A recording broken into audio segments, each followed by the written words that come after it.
this bright student from Balliol College was talking to me about what the OII was doing and how it could be better connected to Balliol. And this was Alex Rule. And when Alex left the office, as she was leaving the office, he said, "By the way, my dad knows you." And I then made the connection that this was Jim Rule's daughter that had been interviewing me about the Oxford Internet Institute, and it was just really great because when I always think I'm the oldest person in the world to look at the social impacts of the internet, but I started doing research in this area about 1974 when I was at UC Irvine. But I did meet at that time Jim Rule, who had done work at Nuffield College in Oxford on privacy, and was talking then, I think, about a book your dissertation you had finished, and they were published. I guess you published your dissertation, I believe, or anyway, you can fill us in on that. And so Jim started much earlier than myself in terms of looking at the societal implications of the internet, and of course, privacy has been, if probably the work of Alan Weston and others. I mean, privacy is probably the issue that kindled a lot of the earliest research within computer science and elsewhere about the societal implications of the internet. The idea that, my gosh, nobody will ever agree to credit cards because that would distribute information about transactions, and nobody would ever allow financial institutions to have that kind of information, and so credit cards will never happen. But certainly industry and banks and others started funding, and government started funding research on privacy in the 1960s and 70s, but so that a lot of the birth of social research on information technology grew up around privacy, and of course now it's come full circle, and it's probably one of the most significant issues today in terms of the social implications of new technology with ID cards and RFID, embedded sensor networks and so forth, where privacy and surveillance are returning as absolutely a sort of the scary side of IT innovation. So it's really great to have Jim here. When I realized that Alex Rule was at Balliol, I said, well, we've got to use this opportunity. The next time your dad comes and visits, we have to figure out a way that we can get him into the OII to speak. And so we've taken advantage of that leverage. And anyway, it's really great to see you again and have you here, and give it over to you. Okay, thanks for coming, great. Jim. Well, thanks very much. It's great to be back with old friends and meet new friends. Very glad to learn about the Institute, especially, as Bill says, I was working in Oxford more than 30 years ago, God help me, writing the first book that I did on this subject at Nuffield. Hard at that time to get people to concede that I was working on a coherent topic. People said, well, you're looking at credit, you must be an economist, you must, what records, what generalizations are there to be made about these things. And indeed, the book that I did was first published here in Britain in 1973, and it got nice reviews, but it never sold. And then it came out in a U.S. edition in 1974, just as Watergate was breaking out. And as some of you may remember, the one element of Watergate that exercised people so much was the fact that the personal information held by the federal government was being used for political purposes. The only significant sales that book ever had were in the United States. So I feel bad when people speak too negatively of Watergate. It certainly was a terrible event, but personally I feel like it did do me some good. And so the OII is a kind of place that I would have loved to have had when I was here in those happy years, an interdisciplinary setting where people who are concerned about a family of social and technological and political changes can talk to one another without too much worry about disciplinary boundaries. And indeed, I think it's a good setting for this particular talk because the talk itself is interdisciplinary. It addresses certain specialist literatures in law, computer science, sociology, political science, and public administration, other fields probably that you'll help me think of. But it's drawn from a book that I'm trying to finish called Privacy Under Pressure, and the book aims, and I'll try to make the talk aim, at highlighting some important normative, political, social questions for public choice and questions of individual values, which I think can never be decided by any kind of technical formula, which are questions that we all have to sort of search our own souls about and try to imagine how our soul searchings might properly be translated into some kind of public forum. It's really about the fate of privacy in a special but fairly important sense. That is the struggles over the appropriation or protection of personal information in relation to the demands of large institutions, government and private institutions, both businesses and states. Obviously, there are other important normative concerns associated with the term privacy. This is not what I've been working on. Is not the same sense of privacy as privacy implications. Exactly the same as privacy implications, for example, in abortion, contraception, and that kind of thing. But much, as I'll demonstrate, perhaps more than you like in the next few minutes, much of the controversy over the last 4 decades, since the issue really became enshrined as a legitimate public issue, has been controversy over exactly the kind of thing that I'll be talking about. That is, what institutions get to collect what information about people, and what do they get to do about it? What say do ordinary people have about the fate of their data in those settings? And it's, I think it's a good thing to discuss in an interdisciplinary setting, and really you don't have to have any discipline at all to have a kind of intelligent concern about this kind of thing. It keeps, nowadays, contrary to when I was working on the first book, when I say that I'm studying this kind of thing, whenever I say it, people who are, whether they have anything to do with research or not, they immediately have a story about what happened to their data and how shocked they were, or how, they couldn't figure out where the data came from. And it happens to me all the time. I thought I should be inured to being surprised by these things, but I'm not inured enough. I was getting ready to make this trip in Europe several weeks ago. I thought I needed another credit card. Called up the number on the credit card. I had a credit card that I'd never used, so I called up the number given for the issuer, and I said, "Can you tell me if this card is valid? If I go off and try to spend some money with it, will it be okay?" And he said, "Oh," and this person was a human being, not a computer, but clearly was almost like a computer. And he said, "Yes, sir, I'm happy to help." And while we're getting together this information, I got a few other things I need to ask you. I thought, oh, Jesus Christ. And turned out, they had the information at once. They know in a microsecond whether the card is valid or not. But he said, I notice here that you've got several $1,000s of credit with some other institution, and we can make you a much better deal if you'll just transfer your credit to this card." And I said, "Well, really, this is not what I called about." And he said, well, but really, don't you agree that there's no sense in having this more expensive credit account with somebody else when we'll give it to you at 0% interest if you only sign your soul to the devil for us. So here I am, trying to get my trip organized, and somebody at the other end of the phone on a script is telling me more about my own finances than I could tell myself off the top of my head. And this is not an unusual experience.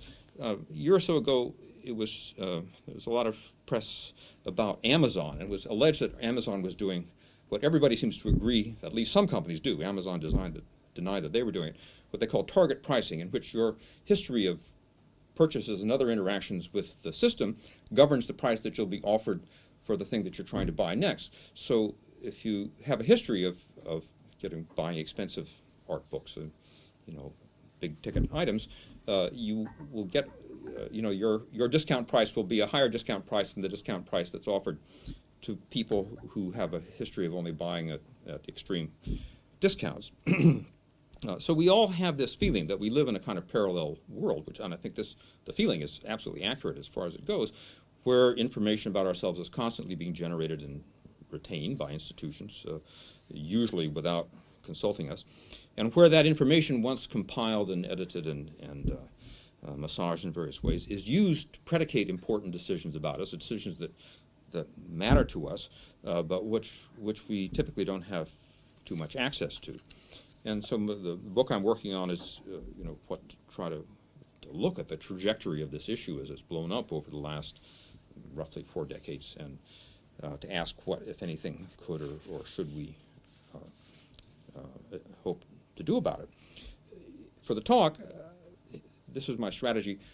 I mean to sprint through a lot of points in which I'll make assertions which you may find dubious or controversial. In my own defense, I'll say in advance, I know that I don't think they're dubious, but they're certainly controversial. But I'll say a lot of things which I promise to be willing to be held responsible for at the end, but I'll ask you to kind of make a note of them and roast me together at the end of the talk, because it's probably better if I just plunge on and don't stop. One big normative sort of value question about this topic is it a problem? Should we be worried at all?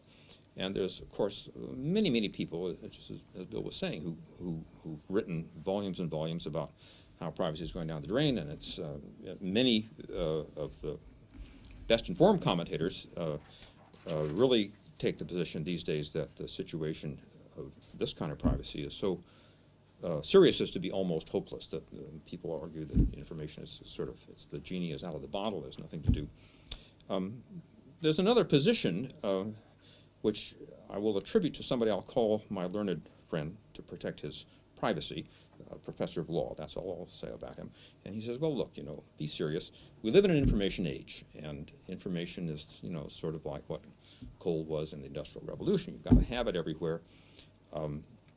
Privacy is just an anachronistic value. It's like, and this is an American conversation, it's like the right to bear arms, a very emotional issue in the United States. It's there in the Constitution, all right, but people argue in an urban environment, populations are very dense and armaments are very powerful. Maybe that value should be rethought. And so my learned friend says, it's like the right to bear arms, like he could have said the Sermon on the Mount, the art of courtly love. We admire these values from a distance, but nobody really wants to live in that world today. So quit sniveling. He didn't say that, but quit complaining. Get used to it. We don't, privacy is not compatible with the kind of world that we want to live in, unless you want to go off and lead a utterly isolated life. Get over it, as somebody else has been quoted as saying. And certainly it's true, there's enormous ambivalence and ambiguity in our own minds about many forms of privacy, and certainly the kind that I'm talking about here, the systematic collection and mobilization of personal data by government and private institutions. Everybody's against the invasion of privacy, because the invasion of privacy is just the kind of slogan that you use when you don't like it. But nobody really favors privacy categorically in any and all situations. If you're sending your kids to school or daycare or something like that, you certainly want to have some kind of filter on the hiring of the people who are taking care of them. So it's this talk, whatever else it is not a morality play, but it's an attempt to identify, to track the fate of this value in the face of certain kinds of important social changes. To do that, I'd like to sort of consider an array of social and particularly institutional changes generically, that of institutional activities that don't necessarily always get bracketed together. I'm thinking of all of those relationships that are associated with our expectation, which goes very deep as modern or postmodern people, that we will deal with institutions of all kinds, everybody from the credit card company to the tax collectors to the you know, the people who check us on to aircraft for international and now also domestic flights, on the basis of our records, and that we expect to have a record, and if things go wrong in our relations with institutions, although we may of course demand privacy, respect for our privacy, we also demand that they pay, you know, look at our exact record, and we fight things. They say, no, we claim, you know, get angry about it, as we often do. You know, you don't have the right thing in your record, or my record, you're not keeping my record rightly, or you left something out, or you put something in that shouldn't be there, and blah, blah. It's an absolutely basic expectation of the kind of world that we live in, that important relations with institutions will be mediated by records. Of course, beyond that, there's much less consensus. Now, I use the term mass surveillance for these kinds of activities. That is, the systematic collection and analysis of personal information by government and private organizations as a basis for framing dealings with the people concerned. But in calling it by that name, I don't mean to suggest, I don't mean to convey something strictly negative about mass surveillance. It's something that we all depend on and insist on to some degree. In fact, mass surveillance is a form of relationship that administers everything from coercive, punishing attentions of organizations that you probably don't want to deal with, like the people who are tracking terrorists, to organizations that are administering health insurance or welfare state benefits, or you know, things that you want, like your credit when you want it.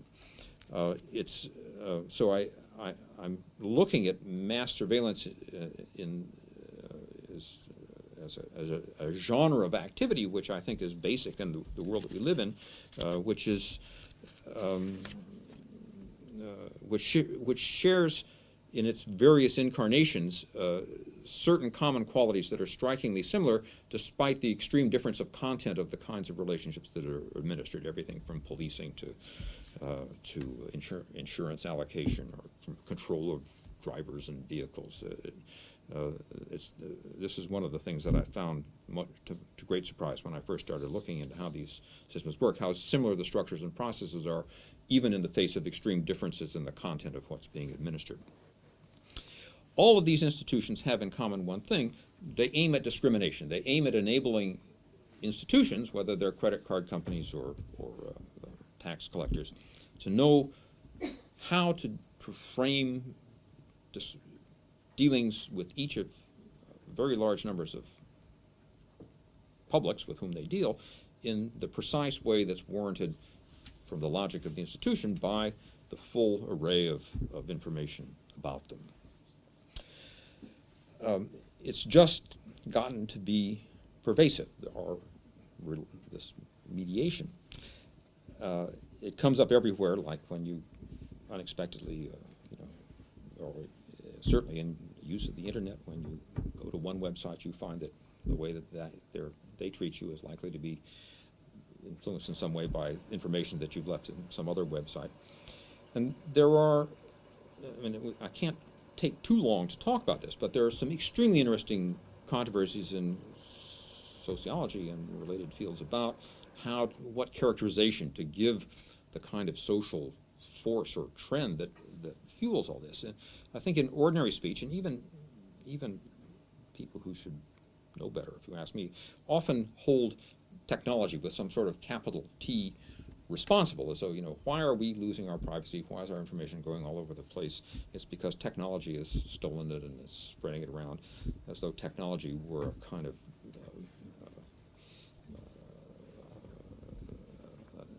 an interest with agency that has its own ideas. And a lot of that thinking comes actually from, there is a tradition of technology studies, especially that one associated with Elul, that technology is a kind of, you know, has its own will, and it does what it wants to do, whether, you know, regardless of human interests. But I think that's, I mean, I think in some way that's true. The social repercussions of technology that's certainly not identical, everybody would admit, with the intentions of the people who bring the technologies into existence. But not all technologies, not all uses of technologies are equally probable. And the example I always give is in matters of credit in the United States and now in Britain, because America has exported its credit reporting almost totally to Britain and Canada. There are, and have been for decades, so even before computing, by the way, this is a pre-internet phenomenon. There were, even by the late 50s, early 60s, there were ways in the United States by which an auto dealership or seller of big ticket items of one kind or another could find out about the desirability of a particular prospective customer as a credit customer before that customer even could leave the showroom and perhaps, worst of all possibilities, reconsider the idea of making the purchase at all or go shopping somewhere else. You could phone, and auto dealerships had little routines to do this. This is before computing. They'd phone the credit bureau, and they would tell over the phone. And as I'll explain in a second, those capacities have been greatly sharpened now in the early 20th century. But there is no, so for those purposes, information technology and all of these things to higher powers as these things became computerized, information technologies were very, very sophisticated in enabling commercial institutions to track and assess individuals, customers, individual consumers.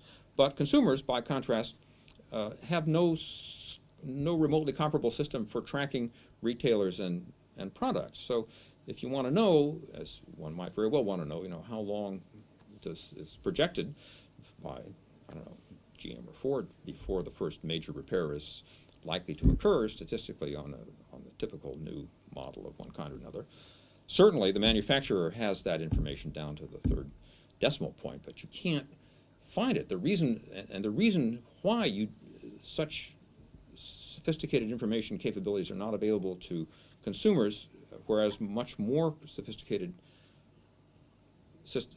technologies are at the disposal of retailers, is not something about the technology. It has to do with the sponsorship of the systems and the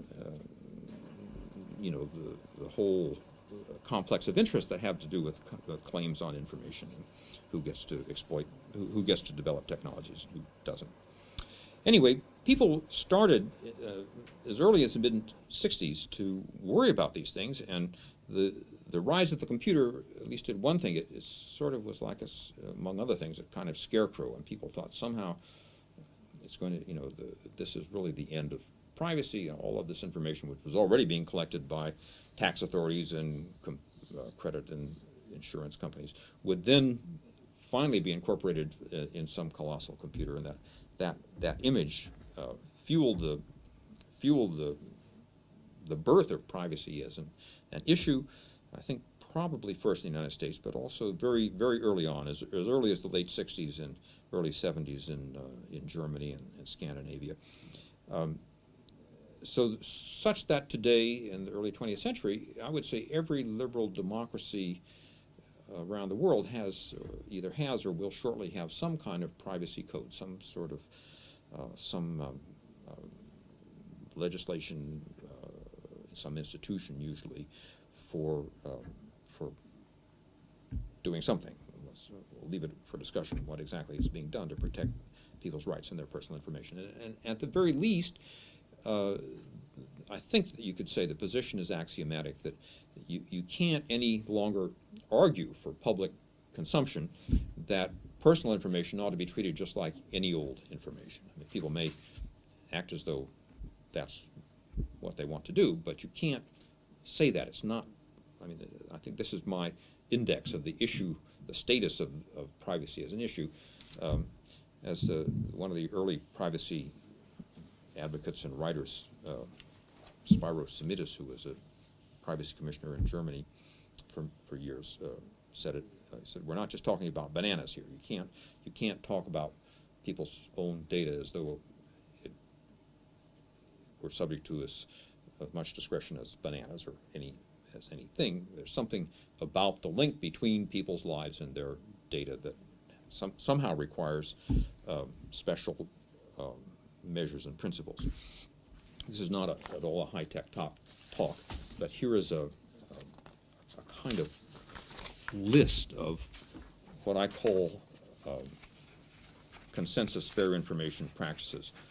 I have to admit, this list was reproduced by myself, from memory this morning. So some of the names of some of the institutions may not be exact, but I'll stand by the summary list. These are principles that are supposed to govern treatment of personal information. They're widely assented to, if not uniformly followed, as I say, in most of the world's prosperous democracies. And it's a kind of composite portrait, what you see here. It's not, it's a set of principles that you find represented in different codes in different countries, adopted at different stages over the last 30 or 40 years. So in the work that I'm struggling to do now, I'm trying to look at, for one thing, how mass surveillance as a kind of social and technological process has evolved, and secondly, what difference, if any, these fair information practices, as they're often called, these kind of consensus good government practices for personal information, what difference they've made in the long-term kind of historical evolution of the fate of people's data.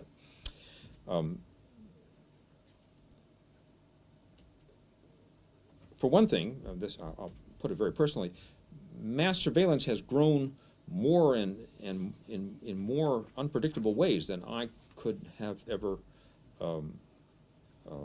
guessed, even when I started working on the subject. That is, there are more domains of life that are subject to monitoring in these ways, and the information which is gathered and compiled in those through those intakes is used in more ingenious and unpredictable ways than I could have anticipated. And I would describe it this way, and again, I'll say much more about this if there are questions. I would say that the systems of mass surveillance, everything from systems of credit allocation, systems of insurance records, systems of related to taxation, social insurance even, to systems for tracking terrorists. They've grown both vertically, I would say, and horizontally. That is, they've gotten to accumulate more information. The information is relayed more quickly to decision-making centers, which can take some action on its basis. There are more subtle connections between information that's gathered and the actions that ensue from that information, and I'll give some examples in a second. And there are more symbioses among the systems, which I'll also talk about more. We live in an environment where there's just more of what I call actionable personal information all the time. That is, there's more information created and recorded in the course of normal existence, which can profitably form the basis of some discriminating form of action that's sought after by some major government or private institutions. So systems grow vertically in terms of the amount of information compiled in each system, but I would also say horizontally in the sense of the ability and the ingenuity of surveillance systems to support one another and to provide crucial bits of information that help, from a different sector of life, that help one surveillance system get on with its work. Perfect example is the sort of domain of things that interested me, first piqued my interest in this and started me following these things. And credit, it's a very interesting thing. How, we all live on credit, but the whole system would crash if credit were given out without discrimination. And that's almost what happened. I talked, long ago, I talked to people who first invented Bank Americard, the people who, one of the first, I think the first credit card system, which became Visa, that provided credit to low and medium income consumers. And when they started, they just sort of sent them, they took names from the phone book and sent out credit cards. And that was almost the end of the experiment. And then they started relying on credit agencies, which already existed. There was lots of, before computers, there was already lots of, most American families, I would say, and by the 50s probably had some kind of credit record. And credit cards became more discriminating in their allocation. Sometime in the late 80s, I guess, people in the reporting industry, the credit reporting industry in the United States, got the idea that it would be a great thing to reduce all of the information available on ordinary consumers to a single score, which could then be transmitted immediately. It could be used in computer algorithms so that you could, there could be a yes or no on some consumption decision while you're waiting there, tendering your card or asking to open an account or something like that. Part of the attraction was to remove the human element so that the machines could talk to other machines and decisions could be made very, very quickly. So and now in the United States and increasingly in Britain, I would say probably almost as much in Britain as the U.S., every consumer has a score, and you know, that score governs the ease of your access to the creature comforts of life, and it governs the rate the rate that you pay for the credit that you have, so that if something happens to your credit score, I don't know directly about this in Britain. In the U.S., if something happens so that your credit score goes down while your accounts are open, like this gentleman over the phone telling me mine was open when I didn't realize I'd owed anybody anything, then the rate that your charge goes up automatically in real time. The system is just that sensitive. That's, you know, that to me, that's the kind of thing that I'm interested in. But this process of evolution, of what I've called the sort of vertical and horizontal growth of surveillance, keeps going on. And sometime in the early 90s, somebody in the credit reporting industry got the idea that maybe credit scores could be a product for the insurance industry, because the insurance industry, most forms of insurance, pose the same kind of problem that credit does. How can the insurance company be as sure as possible that they only selling policies to people who will never need them? How do you know which applicants for insurance are least likely to file claims in the future? It's ultimately unknowable, but people can answer these questions to great profit probabilistically. And the credit reporting industry convinced the insurance industry that people's credit scores predict the likelihood of their filing insurance claims. So that now in the United States and in Britain too, although this, I assert, though this is not widely acknowledged, the rates that you pay for insurance are likely to be governed by your credit score. And your credit score is governed by a lot of things, including how well you've paid, but also how much money somebody thinks is still there to be exploited, like the man who was trying to sell me more credit over the phone when I was trying to get ready to go to Europe. So in most parts of the United States, the credit reporting industry has opened up a new market in the insurance industry, and the rates that will be quoted to you for auto insurance or homeowners insurance are highly associated with the quality of your credit. Now, one can easily imagine further evolutions of this kind, and maybe if I'm invited to come and give another talk in 5 years, we'll be able to talk about some of them. There's no reason, to my mind, why the insurance industry might not, in turn, decide to sell its ratings of claims experience back to the credit industry as a way of further predicting people's susceptibility, their eligibility or desirability as credit customers. This kind of thing upsets some people. It's illegal in some states. Some of these practices have been stopped in some states, and I think it's easy to see why it's troublesome, because there's nothing you know, if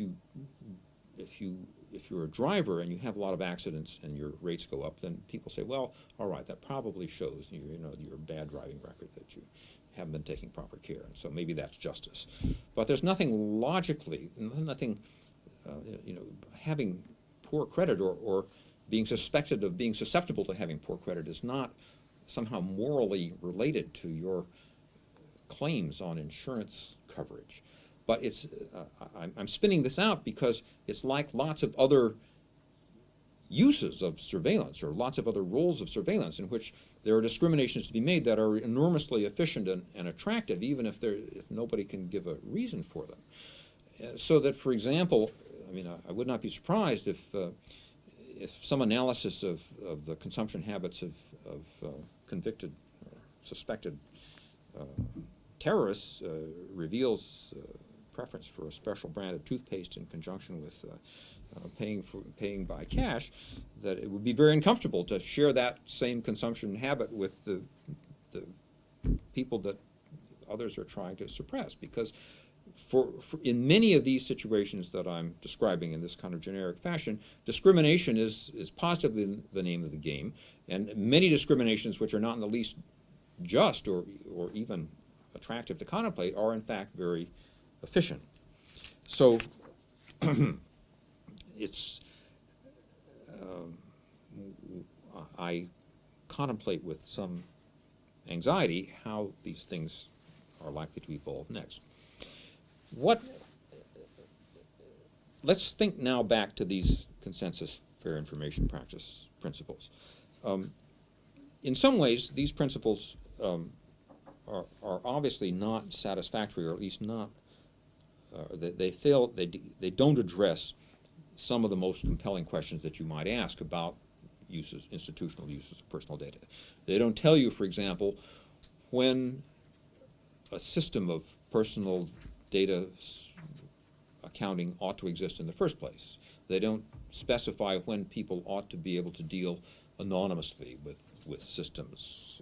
They just take personal data systems as a kind of fait accompli and say, all right, if these systems are going to exist, what are some decent sort of ground rules for their workings. So that's a real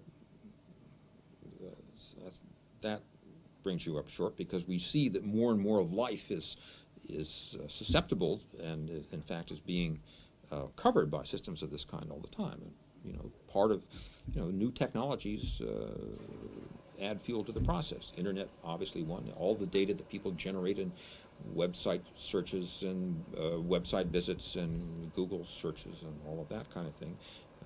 Not all of it is being collected, but a lot of it is being collected, and a lot of it is being collected apparently and stored against the hope that somebody will find a use for it that nobody's quite managed to think of before. And there are a lot of very smart people who see their fortunes involved in thinking up connections and uses that nobody thought of before, like the one between credit scores and insurance and insurability. But there is at least one point, the last point in this list of fair information practices, which in fact is quite subversive for the spread of surveillance, and that is this idea that information provided for one purpose ought not to be used for other purposes without the consent of the people concerned. The trouble is that doctrine, that one point that looks like it might cause trouble for the unfolding of surveillance is constantly being overturned in practice. And there are many examples. One of the most vivid is the most important federal legislation in the United States that governs data held by the government. It states quite clearly that information provided for one purpose should not be used for other purposes. And that principle was almost immediately diffused in practice. There's an exception which lawyers, this kind of, I guess this is why we have lawyers, they call it the routine use exception, meaning that if you'd like it to be routine use, then that's the kind of use you get to make. So when information is provided to the federal government, there's not much sectorization. It tends to flow to other interested agencies. It happens all the time. And I'll give more examples if they like. Another way of diffusing this principle is to understand consent very broadly, so that when you apply for a bank account or a credit card, you have to give consent, not just in effect in U.S., Canada, Britain, not just to someone's drawing a credit report on to verify the information that you have presented, but also that consent to be the subject of these reporting processes on into the indefinite future. It's like crabgrass. And of course, we can't get along without, we think we can't get along without credit, and we don't. And so it's a stretch so far as the notion of consent is concerned. And again, and finally, again, I'll try to substantiate these things in much more detail if it's important in the questions. Another observation, which I think is important here, is that rollbacks of systems of surveillance of the sort that I've described are rare.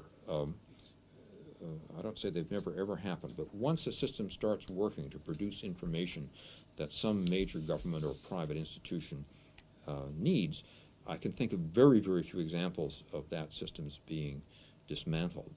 The best hope is not to compile the information in the first place, because the sunk capital involved in creating systems of this kind is so considerable that the capabilities of the systems I think of as almost forever. So again, new things keep coming up. I'll just, I can't take too much time. I was going to bed last night, and I see on page 10 of yesterday's Financial Times, privacy under pressure in Europe. Brussels Directive is expected to require internet service providers to store individuals' electronic communications for years. Well, I believe what's in the story. Again, I think of myself as so inured that I shouldn't be surprised. There's another story came out was early in last year. In January 2005, parents of children in the only public school in Sutter, California, near Sacramento, learned that the school had decided to require all pupils from kindergarten to the 8th grade to wear an ID badge with a passive RFID tag in a plastic pouch around their necks. Technology was provided by a small local startup company that sells this thing that they call the in-class attendance taking, reporting, and security system, the first complete RFID-based system for monitoring students' presence and movements in school. Some parents objected. 2 parents said, "Our children are not inventory." And this is quoting Jose Bové in a sense. That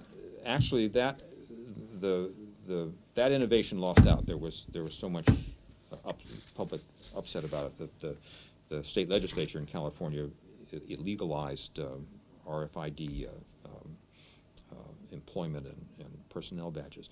And then just in Paris, a friend of mine gave me this decision from the CNIL, which is the French data protection agency. This is another precious victory for privacy forces. A British insurance company has proposed to offer insurance to young drivers who are willing to have their cars' movements tracked by GPS systems in such a way that the speed and the distance of the mileage can be registered in real time. And of course, the rates go up if people are going too many places too fast, and they presumably go down if people drive more carefully. The CNIL, the French semi-official institution, blocked this on the ground that the degree of surveillance, the intensity of surveillance exceeds the needs of the system. It's very rare to see that position, that principle invoked to block a system like this. And in fact, I would be very interested to know whether the British equivalent of the CNIL would take the same stance. I'll bet not, but we'll see. Okay, I'm about at the end.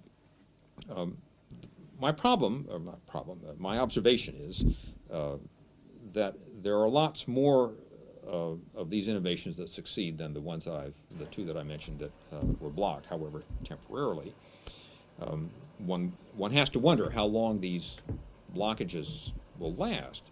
If it were the United States, if there were a school where children had been at particular risk of some kind of violence or foul play on the school ground, maybe people would not, maybe parents would not have been so indignant.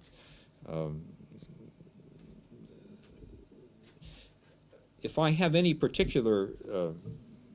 distinctive contribution to make to these debates about surveillance, it is that I see no natural limit to the extension of these systems. That is, I think it's self-deluding to suggest that there's any form of personal information or any connection between one domain of life and another that's too personal or so sensitive that some entrepreneurial planner won't propose to monitor it in order to provide some beneficial results for one institution or another. What's more, it's in the nature of systems of this kind to form symbioses with one another, so that often the most useful information from any institution's point of view is precisely that information which is not provided directly by the person involved, but which comes from a source independent of the interaction with the institution, where it might be censured or controlled in some way by the person concerned. So this fair information practice, saying that it's always desirable to get the information straight from the person concerned, is exactly what the logic of the development of the systems has tended to circumvent.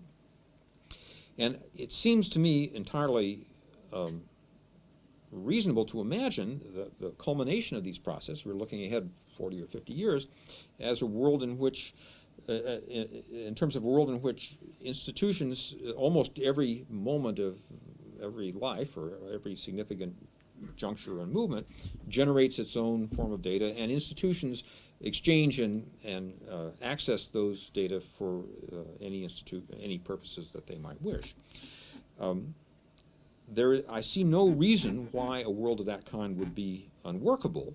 The only objection, the only obstacle to such a world is, the only objection is a very basic one, and I think that nobody really wants to live in a world like that. And for a variety of reasons, which we could discuss, there are excellent, compelling rationales for avoiding that outcome, but it's also true, I think probably everybody could provide examples of complex social processes in which concatenations of individual decisions that are, in some sense, rational decisions incrementally, lead to collective results that nobody would individually have wished. I'm thinking of the famous article by Alfred J. Kahn's Tyranny of Small Decisions. And it touches on, I think, a deep kind of ambivalence in our own culture in ethics between utilitarian ethics that say basically that the best course of action is the one that produces the most profit or the most satisfaction or happiness for the largest number, versus a kind of Kantian ethic that says there are certain kinds of things that we ought not to do, even if they're effective, even if they're efficient, even if they're urgently desired. So if I have any message to privacy advocates, who I think of as my natural allies in this, is that we've got to drop the idea that you can have privacy and progress too. If these processes are not to run to completion, which I think they could quite feasibly do in the lifetime of colleagues, if not myself, people have to be willing to say, we're prepared to let some institutions work less effectively, some terrorists escape, some people get credit who don't deserve it, some bad drivers on the road, some, you name your favorite evil, and resolve that you're prepared to tolerate a little bit of it, a certain amount of it. Or we make a Faustian bargain that privacy is one of those anachronistic values like the art of courtly love that our grandchildren will look back upon with sentimentality and a kind of quaint attitude.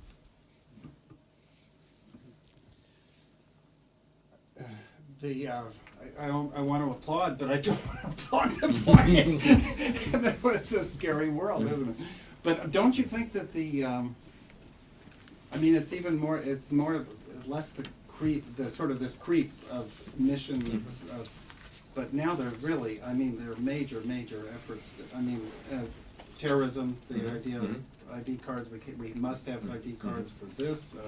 Medical data, where people are losing lives. We have to give up privacy so that we can share medical data. And you know, area after area, even social research, in order to save money and be able to administer government programs, we need to do better analysis of individuals' data, combined data sets across government and so forth. It's really, I think, but these are being held, I mean, you know, they are being held up, so medical innovations are being held up, et cetera. So I think it's really quite under assault. I mean, privacy under pressure is absolutely quite apt. And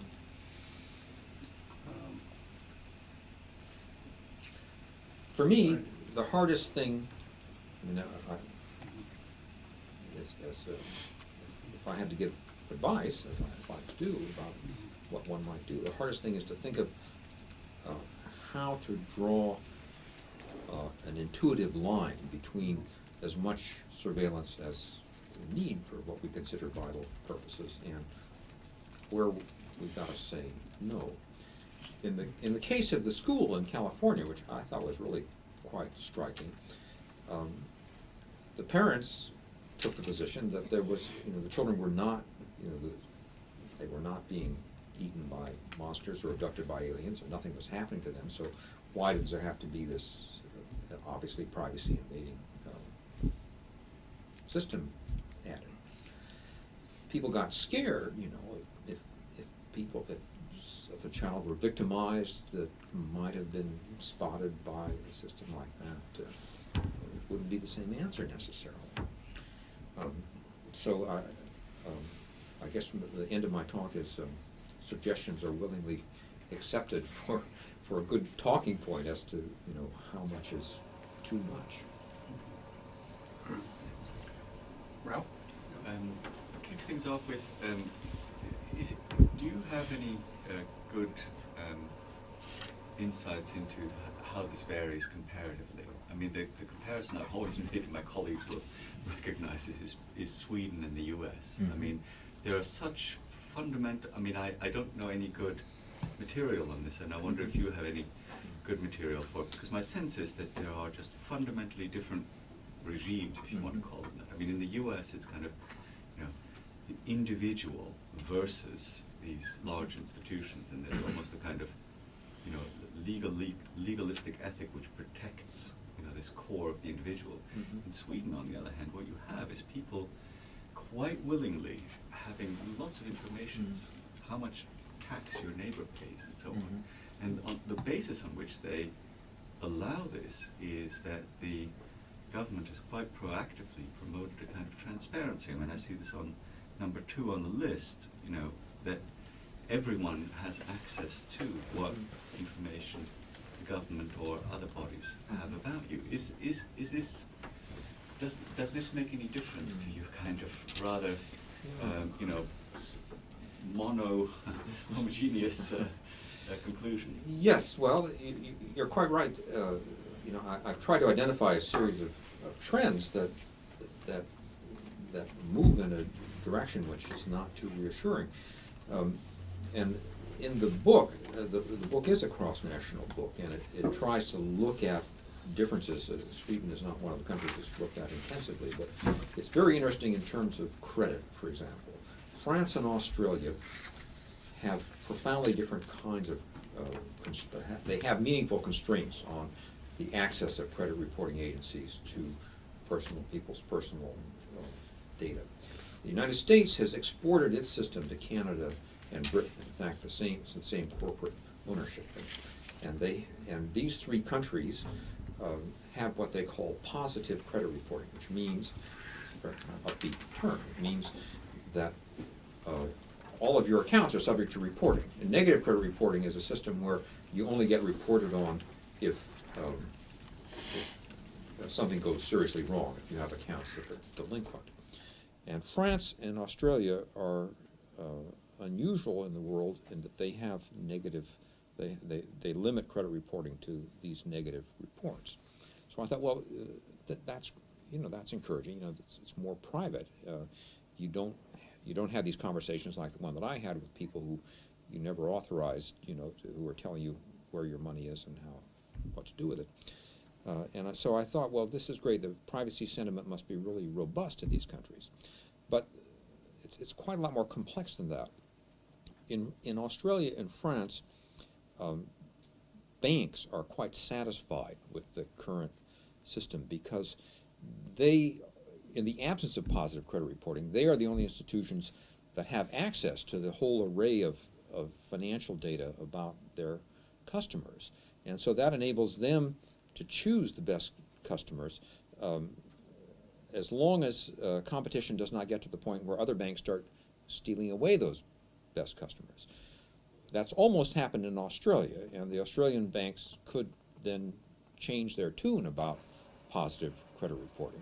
So when I began to understand the basis of the politics of the banks, I began to think that maybe privacy sentiment wasn't the reason. Maybe all rivers lead to the sea. So yes, it's a very important question, which I can't give a complete answer to, but I'm trying to answer incrementally. Can I follow? This connects directly. I mean, given Ralph's assumption about sort of America and Sweden being opposite poles, and I suppose you could scatter Germany and Britain somewhere in between, with Germany somewhere near the Swedish social model and Britain somewhere near the American. And I think I'm agreeing with you. I think if you look at individual phenomena and cases, I find it very hard to hold in generalizations. I mean, for example, as you know, in American public universities, salaries are matters of public record that can be looked up. That horrifies British academics. They can't imagine how that could be. That doesn't fit. Conversely, Germany, we know, is incredibly tight about personal information, although you would sort of place it up the Swedish end of the spectrum, if not so far. So I find all kinds of contrary bits of information that don't fit the theory of decline of societies. I have to express a gut feeling, which is it's only can be partly justified by research, but I have a feeling that when big institutions focus on a category of data that they're convinced will help them do what they're charged to do more efficiently, it becomes very difficult to resist. When I was doing the research I talked about at the beginning here in Britain in the early 70s, I was talking with British civil servants about how some of the data processes there, and they would say, well, what other cases are you studying, Mr. Rule? And I said, well, a number of chapters are going to be about credit in the United States, and they were quite, I think, miffed that their work could be compared to this sort of crass data grubbing activity that goes on in the commercial world. But of course, and they said, well, the British public opinion would never accept something like that. But of course, now we have in Britain credit reporting on the American model. So, I don't get back to Britain as much as I'd like, but I always notice that Britain seems much more like America to me than it did when I actually lived here. And Sweden, I'm not up to the minute on this. Sweden has adopted a more pro-business attitude on a number of these points and is apparently prepared to countenance the commercialization of categories of information. You see, it's not just whether you could find out some kind of information if you wanted to go to a lot of effort yourself. The very important question is, can the information be commercialized? Can it be marketed, and if marketed, can it be bought, as is now increasingly the case in the United States, by government interests who want it to track terrorists and other things? And the answer is increasingly yes. I wanted to start with the question that I thought Yorick was going to ask, but didn't, because it's kind of an AI-related question. You described the rise of mass surveillance and the idea of being able to assemble bits of formerly innocuous data in order to frame dealings among people in an intelligent or useful way to the person who's gathering the data. It makes it awfully hard to correct mistakes when there's no latent, it's not an expert system, there's no obvious mistake in logic being made, it's just in went the data one end and out came the other, that you're either a threat or you're not, or you're either worth a discount or you're not. So I'm wondering, in this time when government seems more reliant on mass surveillance to determine who its enemies are, and corporations are thinking about, but not yet. I mean, Amazon dabbled with this and after bad publicity pulled back on doing this kind of data mining in order to offer differential prices. Do you have any views on how, if at all, it ought to be regulated? And given the story that you tell of public choice, where corporate and government interests are quite clear in amassing and using the data, but public resistance to it is distributed and focused around the occasional nightmare and not able to really have its voice heard, if you think there ought to be a limit, how would you actually work the political dynamic to get it secured? Well, I've tried to imagine ways in which the debate might be framed that would be at least a little more propitious for people whose anxieties run along the lines of my own. I think it would be a terrific, and so one thing that I think would be great would be if, that first of all, that a distinction be made between use of personal data for surveillance purposes, that is, to frame actions by institutions, and other kinds of uses that we cherish for reasons of freedom of expression. So that the kind of stricture that I'm imagining now is not something that you'd apply to journalists or political campaigners, people who want to talk about people's lives for reasons of civic discourse. But for other reasons, for other purposes, I think legislative authority, one, should be required before any particular form of personal data ought to be legally collected in these contexts for surveillance purposes. And the private sector version of this, in my view, would be the creation of a kind of property right over commercial exploitation of one's own information. Neither one of these measures would ever be a total solution, and I think that would have enormously tonic effect. People would see that others are struggling to have their data, and that maybe they ought to think about the conditions under which they release it. So make it a property right that's also hard to alienate. Impossible to alienate forever. Privacy advocates, who I think of as my natural allies, are very mistrustful of a suggestion like this, because they're afraid that something would happen like what happened to Russian workers when they were given shares in their industries. They had the industries that they'd been working in. Nobody knew how to attribute value to these things, and the shares ended up in the hands of the shrewdest investors. But if those rights could only be sold for cash, and if the contract could only last 6 months or a year, so that you would say to American Express, okay, you've got my data for your purposes, not to sell elsewhere, but just for the limited purposes. And in the year, we'll see whether we want to continue this relationship. I think that would be a positive thing.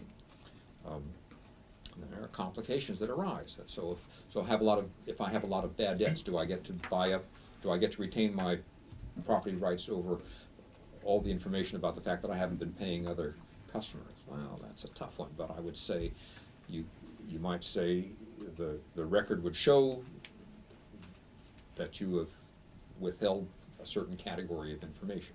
You could say, I decline to have information about accounts older than 3 years. At which point they'll have to assume the worst of you. Well, they might, that's right. But they might also be greedy enough so that they're willing to take it. Well, I mean, this is not a panacea. It's just an attempt to get the debate out in the open a little bit and to give otherwise fragmented public some handle on what's going on. And indeed, if in the public sector, if, as I suggested, legislative authority were required for every single government appropriation of personal data, then there would be lots of public support if appropriations could be put forward as the basis for tracking terrorists. You know, I mean, one can imagine. We've lived through a period in which Americans, I think people in other countries, are very willing to acquiesce to these things. Yeah. I mean, just 2 points that I think may be somewhat counter to your argument. Which one is, I just don't have any trust that people will agree with you that, for example, most people, if they got a credit card call and they said you can save money by shifting your funds, they would like that. I mean, so there's I would call a surveillance spiral. Well, where people really like these services. Someone calls them and said you used your credit card was used at a gas station in a seedy area of town. Do you still have your credit card? Well, I mean, they're impressed, and they, you know, or criminals are caught on a surveillance camera. There are these wins. You sure you meant to hire those strippers? Yes. Well, but there are not. You'd think if there were real disasters, privacy disasters, like a 3 Mile Island disaster with privacy, that it would stop things. But what we find are these clear wins where somebody's caught because they're on a surveillance camera. Somebody's card is, you know, they stop payments on it because it's lost. There's this, so this spiral just feels more. The upshot of that is I don't think you can rely on people drawing a line in the sand. I think it has to be a minority right that's protected by the courts or some, not public opinion. And the other would be this, your point about individuals versus institutions. I do think one of the most interesting changes is the degree to which individuals are more and more have surveillance capabilities, whether it's the handheld cameras and taking photographs of prison guards, or this is a dramatic change, I think, that is as scary as institutional surveillance, but it's individuals surveilling each other and institutions, and it seems to change the nature of surveillance in a significant way. Well, in this second category of phenomena, there are these interesting things happening, like, you know, the surveillance, sort of unintended surveillance that gave rise to the Rodney King incidents and other, and there are these populist figures who go around trying to subvert the system by taking pictures of stuff that people don't expect to have photographed. And I think it's a nice jab of attention for the issue, but information collected in that way does not form the basis of big interlocking decision systems, and it's still enormously hard without much more far-reaching changes for ordinary citizens to track the actions of big institutions. The system is that picture, I think, is still quite asymmetrical. You know, we don't have good ways of finding out in the United States how much money our elected representatives are absorbing from lobbyists and things like that. I mean, that's my idea of a terrific surveillance system, something that would, you know, you could log on and find out, you know, who's on the take from whom. It's just often this activity is quite legal. It's protected as free speech, and it would be very difficult to establish surveillance systems of that kind. Yeah. I was thinking back to your point about information gathered for one purpose being used for another, and also the point you made, although I don't know if you gave an example, maybe you did, of the fact that there are sort of well-known correlations between data types data that people don't like to talk about too much, and of course this is mere anecdote, isn't it? But I think a hot one here now, I don't know if it is in the States, is that the police are very well aware that people who are convicted of motoring offences like driving without insurance or without licences have a heavy overlap with the group who commit other crimes. And recently we've seen in the papers, there's usually photographs of the mounting cameras on the motorways. They're moving the London number plate congestion charge technology onto all the major motorways. And people have been sort of asking themselves, I mean, why are the police so keen on catching people without insurance? Well, of course, they're not. It's because they believe this correlation. But it's not, and the people they stop, then they drive after the police cars and stop them, having no insurance on the motorway, because they've read their number plate and put it through the computer and seen. And they chase them through it, but of course they're not doing just for the insurance, they're doing it because they believe the other correlation, but there's no public discussion of this. Sorry, that's the point. There's no public discussion of this, it's just going on. And the politics of these things is often such that the people who, not only in this setting, quite generally, the institutions that promote these innovations have agendas which are not the avowed purposes. Everybody seems now to agree that the forms of information access that are embodied in the Patriot Act were a part of some kind of wish list of law enforcement agencies that existed before the 9/11 tragedies. And there will always be, I think, resourceful people thinking of new things to do with data that could be collected that isn't yet. And as Bill says, it's very hard to think of what principle of demarcation people can plausibly advocate. But we do already do things like this. We in the United States and in Britain, there are limits to the pressure that can be put on people who've been arrested.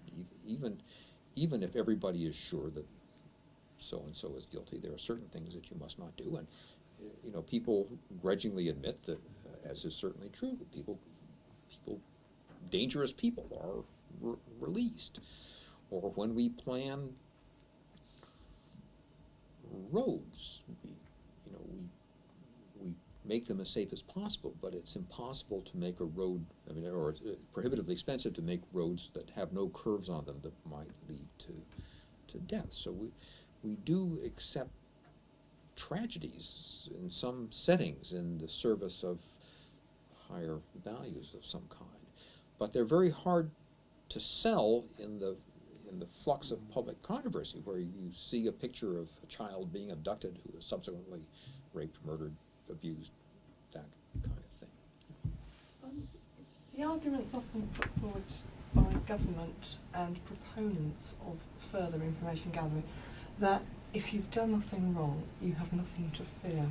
What would be your response to that argument? What the solid response?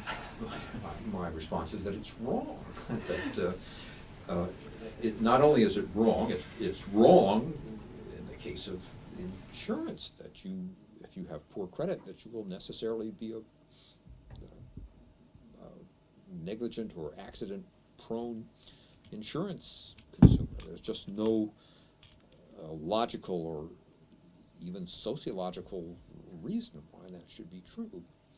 Moreover, even when it's correct, even when systems, even if you could imagine a system that was so unerring, like this system for tracking the movements of people in their cars for insurance purposes, a system that was so unerring, just hypothetically, that it never made a mistake, it seems to me utterly reasonable to assert that there are inherent losses to some Kantian values of personhood, privacy, independence, autonomy, through being tracked too closely. That's the hardest kind of argument to make, I think, in a public forum, but I don't think that any ethicist would deny that we accept arguments of that kind all the time. Think of this. Think of all the destructive things that happen in families. Everybody's against physical neglect, and now governments, at least ones that I know about, are taking a more active interest in violence within the home. Violence against women, violence against children. In the United States, if you send your child to school with black and blue marks, as a father, I've never done this, but personally. This is just an example. You know, the questions will be asked. I mean, even if your child has gotten them in the most innocent sort of ways, and so there are, you know, there is surveillance over physical violence within the family that there didn't always used to be. It's not perfect. I mean, terrible things still happen, obviously, but worse things, I would say, happen all the time through what I would call psychological violence. You know, just failures of parents to pay attention to their children, or you know, verbal things that happen within intimate family settings that are which I would much less rather happen to me than physical violence. Why don't we have a surveillance system that would monitor bad karma in the families? I mean, this is not true, not possible today. You know, cruelty, psychological cruelty. Well, I mean, there are various reasons, but one reason is that even though terrible things do happen, that something is lost in family life, I think, if we're being monitored all the time. And maybe not everybody would agree with that, but I think for me, it's a powerful argument. Yeah. We talked a lot about credit ratings, and in the UK, and there's an enormous problem with consumer debt. Mm-hmm. And it seems to me, from what I've read, that although credit ratings is clearly very powerful in negotiating access to mortgages and barring certain people and so on, it also seems to be the case that people can get credit somewhere, even people that can't actually handle credit. And perhaps it should be the other way around. They shouldn't be allowed to have credit because it's ruining their lives.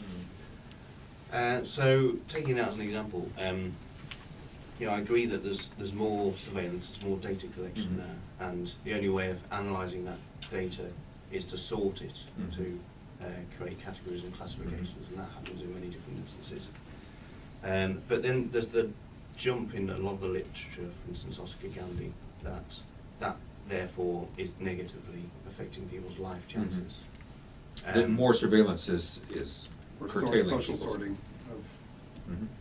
Well, I suppose both the surveillance leads to sorting, which is negatively affected, and there's that trajectory. But to me, I mean, a lot of the evidence seems to be anecdotal horror stories about certain instances where someone has been unfairly denied credit or arrested for having a name such as Bin Laden or something like that. But what we're missing kind of structured, in-depth research that tries to look at that correlation and to see how exactly sorting negatively affects people's lives. There's a lot of data on us held in different places, which could potentially be life affecting. But I was just wondering if perhaps your new book deals with that issue in a more structured way, rather than talking about anecdotes. Something, for instance, if you have a low credit rating, exactly how does that affect your life? Well, I can't tell you exactly how. I know that it makes the more desirable forms of credit more difficult to obtain. It makes insurance more expensive and more difficult to obtain. And it means that you're apt to pay more for both of those things. Although that's a kind of qualitative,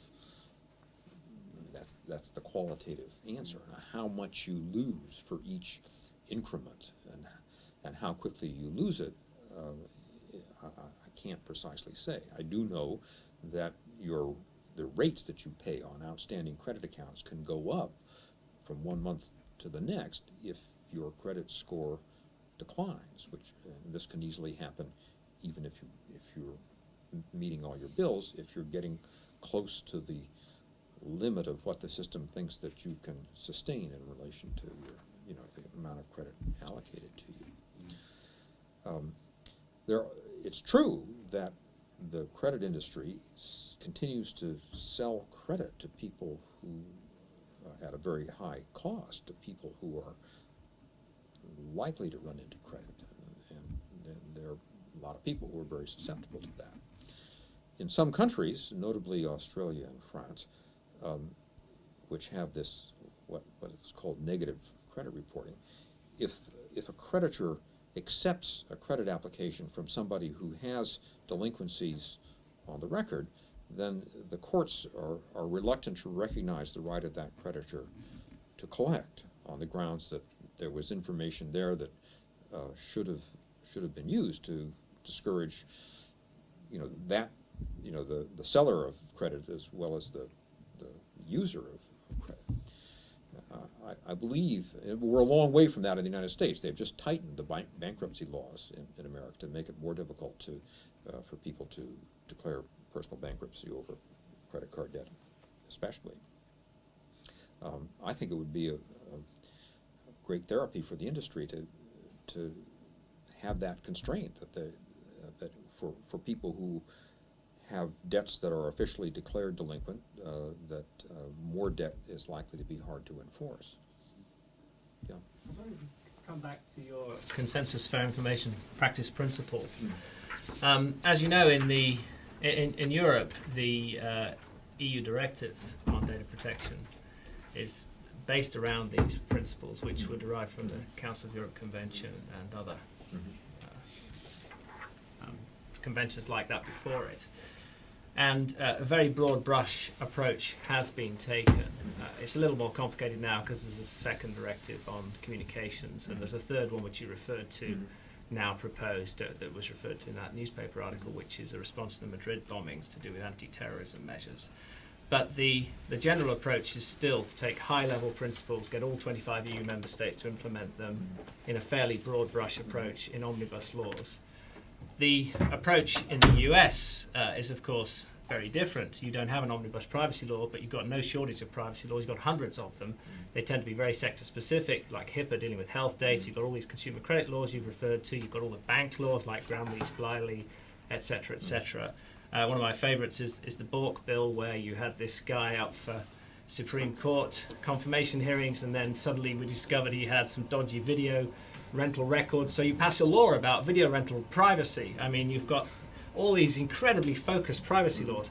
I was just interested to know what your view is, taking these principles, as to which is the better approach. If you think the law can help in terms of dealing with these privacy pressures, is it better to go for a broad omnibus approach to privacy controls, or to lots of very focused measures to try and deal with specific perceived risks or mischiefs?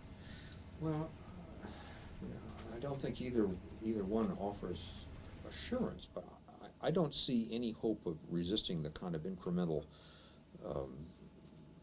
losses of control over personal information that I've tried to describe without some kind of generic principle that is understandable by ordinary folk. I mean, this is one reason why I think a property right over commercial exploitation of data on oneself, although it would certainly not resolve all of these ethical and social, political questions, would at least convey the idea that there's value in people's personal data, and that people have some option. By not acting, one would be, in effect, just saying no to the commercial exchange of data about oneself. So in general, I don't think there's much hope for generic change in these tendencies without generic principles. The generic principles, of course, have been interpreted very differently from country to country, so they're not, it's, the European Directive, which is perhaps the strongest legislation, is not understood the same way in Britain as it is in France, for example. The United States does not even have any national institution or figure to articulate these concerns. So there's no privacy commission. I mean, one could argue, would things be better? Maybe that officer would simply be subject to capture by the same influences that promote systems like this. But at least there would be some forum for discussing these issues, at some national forum. But in France, the CNIL, which is one of the strongest, I would say, of the privacy protection agencies around the world, has, over the years, watered down its recommendations, you know, in the face of attractions of systems like the ones we've been describing. They did balk at the idea of tracking motorists from moment to moment. You know, will they balk in 5 years at that? I don't know. Well, I think Jim can stay around for a few minutes informally.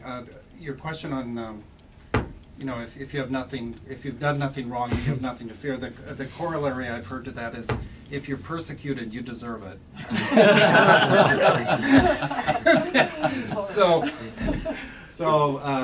But anyway, I want to thank you, Jim, and really very balanced, no alarmist discussion of privacy here, but a really textured discussion of the history and dilemmas facing this area. So, thank you very much. Thank Thank you. you.